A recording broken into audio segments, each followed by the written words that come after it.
Слава Христу, мої дорогі, знову до вас звертаюся з нашого францішканського Поддаша. Варто, може, змінити навіть назву на Поддаша.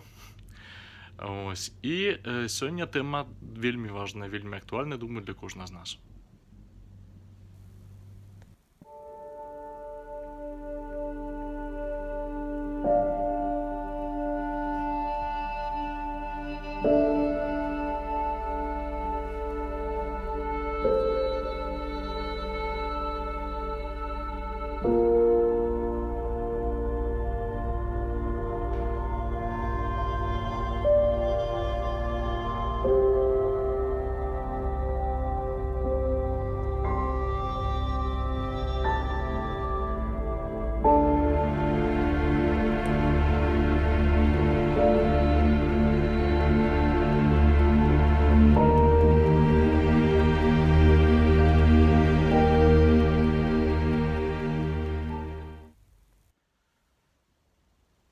Вельми цікавую речь прочитал я недавно.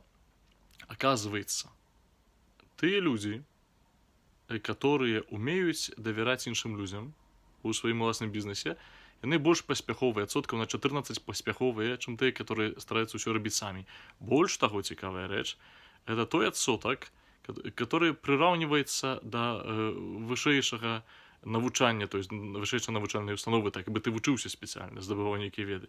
Думаю, що це такий добрий приклад. Чому? Тому що в нашому житті сапраўды ёсць так, што мы ўсё жыццё вучымся, нават не столькі часу, колькі ў навучальнай установе, там 6 год ці 5, а ўсё жыццё вучымся давяраць іншым людзям. Ёсць такая добрая прымаўка, што калі хочаш штосьці зрабіць добра, рабі то сам. І мы неяк так вот яна ў нас сядзіць, дасядзіцца да таго, што будзем мець праблему Маісея. У Маісея было так, што калі ён ужо з народам выбраны выйшаў, а там іх было вельмі шмат, ён быў такім духоўным лідарам іх, вось, нягледзячы на тое, што Аарон яго быў святаром, брат, а ён быў такім лідарам, скажем, такім, который адказваў за ўсё, літаральна за ўсё, бо Бог праз яго дзейнічаў, ён з Богам размаўляў. І зараз усе тыя дробязі, клопаты, судовыя справы з раніцы да вечара мусіў слухаць. На што цесць яго, Єтра, кажа так: слухай, падзялі выбраных людзей, беззаганных, маральна і так далей, на дзесятнікаў, сотнікаў, тысячнікаў і так далей. Хай яны займаюцца тымі справамі судовымі. Не ты, а ты займайся больш важным. На што Маісей, можа, не дадумаўся да такога, хто яго ведае, і сапраўды робіць так, і нашмат прасцей усё аказваецца. Таму што гэтыя людзі займаюцца. Так проста є пэўная судовая сістэма там у Ізраілі гэтым вандруючым. Але больш таго, гэта для нас прыклад, што трэба варта давяраць. Уявіце сабе, што напрыклад, Стив Джобс, з добравядомых нам яблачнікаў, да?